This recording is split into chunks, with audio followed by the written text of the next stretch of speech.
Hello and welcome to Point of View. Today I'm driving a 2011 Audi A7. This is the 3-liter diesel version with 180 kilowatts and 500 Newton meters of torque. So this car has the 7-speed DSG gearbox, or S-tronic as Audi calls them. It's one of the earlier models of the DSG, so it's not as sophisticated as the later models. Nevertheless, it's fast and it's fairly responsive. The engine, as I said, is the 3-liter diesel version. This is not the most powerful diesel version Audi offered for the A7. The entry level was something like 150 kilowatts, then 180, and maxed out was 230 kilowatts. This car goes to 0 to 60 in 6.3 seconds. It's fairly quick. It has 500 Newton meters, so whichever gear you're in, you have plenty of torque.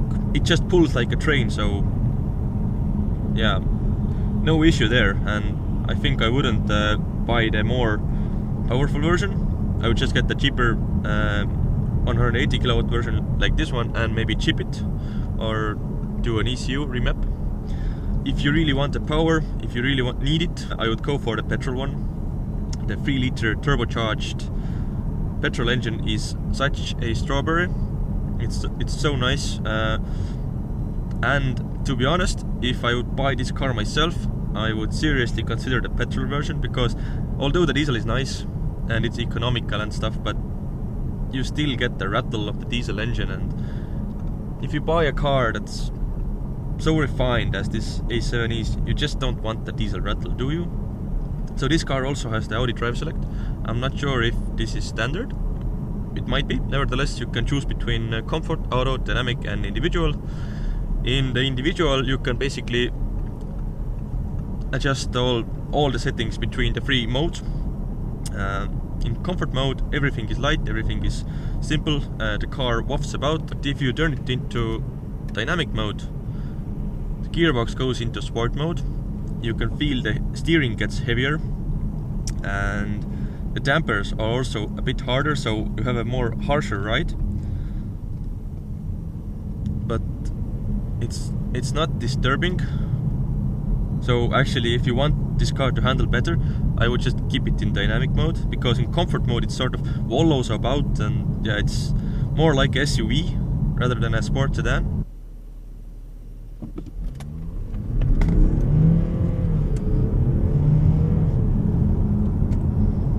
Off the line, the diesel torque is just massive. Now, as far as equipment goes, this car is fairly loaded. I have to say, this car doesn't have the lane assist, parking gates, and I'm guessing something else, but it does have Bang & Olufsen stereo, which is... I'll come back to that later. It also has the massaged, ventilated and heated seats, which are fabulous, although a bit too hard to my liking, but nevertheless they are really good, and the massage function really is worth it. It does have the updated leather package. I think it was Napa or something, I don't know, I'm not sure. Adaptive cruise control, full LED headlights. What else? Oh yeah, comfort access, soft close doors, automatic tailgate, and I don't know, there's loads of options on this car, and most of them you will not need, but they're just nice to have, you know. There is a fair bit of tire noise coming into the cabin, I have to say, but it's still a quiet car and there's no problem with it. The A7 also comes with this fabulous center screen between the dials. It's a...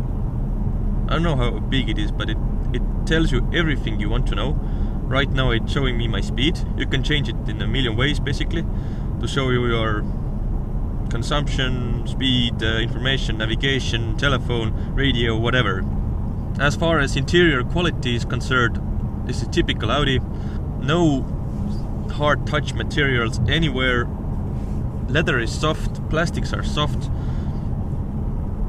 Now, talking more about the Bang & Olufsen stereo, it is good, but for the money, I mean, brand new, you would have paid around, I don't know, 6,000 euros for the Bang & Olufsen stereo. Well, that's just too much, isn't it? In the BMWs you can get the Logic 7 and Harman Kardon for basically half the price, and I can't tell the difference. I mean, if you listen to the really high-end stereos, Burmeister and etc., I can see where the money goes, but this one it's just like, okay, so the speakers rise up from the dashboard, etc. It looks cool, and you can say I have Bang & Olufsen in my car, but the sound quality, it's not that good. The weather is really nice, isn't it? Sun is setting. There's a little bit of snow outside. As far as handling is concerned, it handles like a big car. Let's just say that. In no way this is a sporty car. Sitting in the back, as you can see, you have these pillarless windows, which are very nice. I have plenty of legroom. Headroom is also good. I wish it had black headlining, but this will do. As in the front, materials are just fabulous. Leather is nice. I have also heated seats back here. A ski hatch. And you can put it up. And you have place for a third person. This car does feel very well made and very expensive on the inside, I have to say. Sitting in the front. As I said, this car has keyless access, so start button down here. Just push it and it will start. Display rises from the dashboard. Bang & Olufsen speakers rise also. So on the screen here you can have your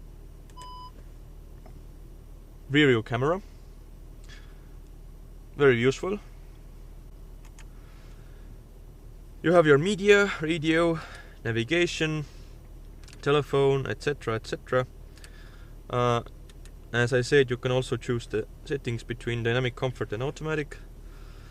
The menu is very smooth, although it's from 2011. Everything works seamlessly. Navigation is actually quite good also. Down here you have your night vision system. This place basically shows an infrared camera. So on the outside this car also has the LED daytime running lights with full LED low beam and high beam. They are very good. In my view, they sort of make the car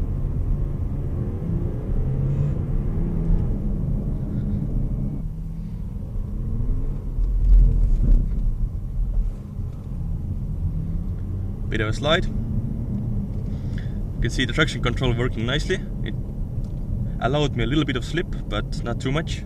Brand new, this car would have cost, I think, around 80, maybe even 90,000 euros. Right now you can get them for, I don't know, 25, maybe 30,000 euros, depending on the mileage.